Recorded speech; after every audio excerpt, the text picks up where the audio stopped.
അറബിക്കടലിൽ ചരക്ക് കപ്പൽ അപകടത്തിൽപ്പെടാൻ കാരണം യന്ത്ര തകരാറോ മനുഷ്യ സഹജമായ പിഴവുകളോ ആണെന്ന് ഡയറക്ടർ ജനറൽ ഓഫ് ഷിപ്പിംഗിന്റെ നിഗമനം. ചരക്ക് കപ്പൽ ബാലൻസ് ചെയ്യാൻ വെള്ളം നിറച്ചതിൽ അപാകതയുണ്ടോ എന്നും സംശയിക്കുന്നുണ്ട്. ജൂലൈ ആദ്യ ആഴ്ചയ്ക്കുള്ളിൽ എണ്ണപ്പാടയും കണ്ടെയ്നറുകളും കപ്പലും നീക്കം ചെയ്യുമെന്ന് ഷിപ്പിംഗ് മന്ത്രാലയം അറിയിച്ചു.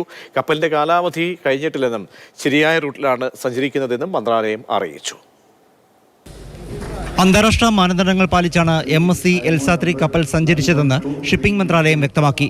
കപ്പലിന് നിശ്ചിത കാലാവധി എന്നൊന്നില്ല. അന്താരാഷ്ട്ര ഏജൻസികളുടെ മാനദണ്ഡങ്ങൾ പാലിക്കുന്ന കാലമത്രയും സർവീസ് നടത്താമെന്നാണ് ചട്ടം. അപകടത്തിൽപ്പെട്ട കപ്പലിന് ചരക്കു നീക്കത്തിനുള്ള അനുമതികൾ എല്ലാമുണ്ട്. കപ്പലിന് യന്ത്ര തകരാറുണ്ടെന്നാണ് പ്രാഥമിക നിഗമനം. അന്വേഷണം പുരോഗമിക്കുകയാണെന്ന് director general of shipping Shyam Jagannathan പറഞ്ഞു. The first priority is the 50 containers which have hit the coast.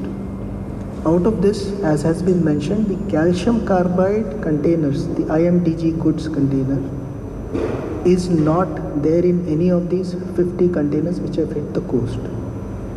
The only issue with the containers is some of the containers are having ethylene polymers, which are plastic nodules, and they will need to be removed by a mechanical process. July 3-നുള്ളിൽ ഇന്ധനവും കണ്ടെയ്നറുകളും കപ്പലും കടലിൽ നിന്ന് നീക്കുകയാണ് ലക്ഷ്യം. ആദ്യം ഇന്ധനം നീക്കും. കപ്പൽ പൂർണ്ണമായി നീക്കാനായില്ലെങ്കിൽ അന്താരാഷ്ട്ര മാനദണ്ഡങ്ങൾ അനുസരിച്ച് അവശിഷ്ടം സംസ്കരിക്കും.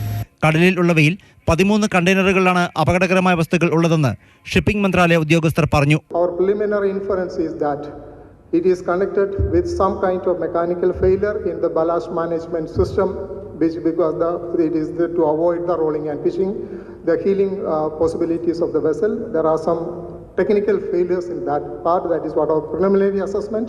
We have no evidence of any other reason, including any breach of hull or damage to the hull as of now. But the investigation is process and it will take little more time. 50 കണ്ടെയ്നറുകൾ ഇതുവരെ കണ്ടെത്തി. Drone നിരീക്ഷണവും ജലാന്തർഭാഗത്തെ സ്കാനിങ്ങും ടഗുകൾ ഉപയോഗിച്ചുള്ള തിരച്ചിലും ഊർജിതമാണ്. എണ്ണ നീക്കം ചെയ്യാൻ മുംബൈയിൽ നിന്ന് പ്രത്യേക സംഘം എത്തുമെന്നും ഷിപ്പിംഗ് മന്ത്രാലയം ഉദ്യോഗസ്ഥർ അറിയിച്ചു. മാതൃഭൂമി ന്യൂസ്, കൊച്ചി.